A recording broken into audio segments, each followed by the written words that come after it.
ભાજપે સદસ્યતા અભિયાન શરૂ કર્યું ત્યારથી કોઈને કોઈ કારણસર ભાજપનું અભિયાન વિવાદમાં આવ્યું. ક્યારેક હોસ્પિટલમાં જઈને દર્દીઓને સભ્ય બનાવવામાં આવ્યા તો ક્યારેક સ્કૂલમાં જઈને વિદ્યાર્થીઓને સભ્ય બનાવાયા. આ તમામ વચ્ચે હવે સભ્ય મામલે વડોદરાના યોગેશ પટેલ અને ચૈતન્ય દેસાઈ સામસામે આવ્યા. યોગેશ પટેલે અકોટા વિધાનસભામાં ભાજપના વધુ સભ્યો બનવા સામે કટાક્ષ કરતા કહ્યું હતું કે વધુ સભ્ય બન્યા તે તપાસનો વિષય છે. તો તેના જવાબમાં ચૈતન્ય દેસાઈએ જવાબ આપતા કહ્યું કે જે મોટા નેતાએ કહ્યું તે પોતાની ચિંતા કરે. અમે વધુ સભ્યો બનાવ્યા તે અમારી આવડત છે. સૌથી વધારે વોટ આવે સામેની ડિપોઝિટ જાય ને ઓછામાં ઓછા સભ્ય માટે કોમાં થાય ને વધારે વધારે ચૈતન્ય એ તો તપાસનો વિષય છે.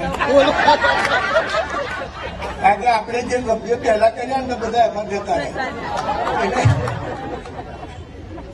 તપાસ કરવી પડે. પણ આપણે કઈ પેલો સાચવો ને સસલાની વાત જાણો છો ને પછી આપણે એવું થઈ ગયું આપણે બધા હુઈ રહ્યા ને સાચવું આગળ.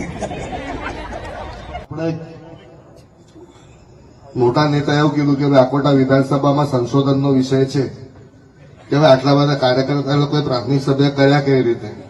એવું વાત તો સાચી છે, સંશોધનનો વિષય છે, પણ સંશોધનનો વિષય એવો છે કે તમે તમારી પોતાની ચિંતા કરો કે તમારા ત્યાં કેમ નહીં થયા. બરાબર.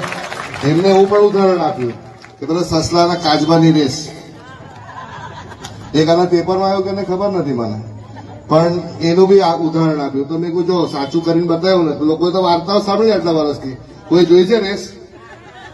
હવે તો કાચબા અને સસલાની રેસ બી કરીને બતાવી સાચી. યોગેશ કાકા કે હું સસલો, સોરી નામ બોલ્યું,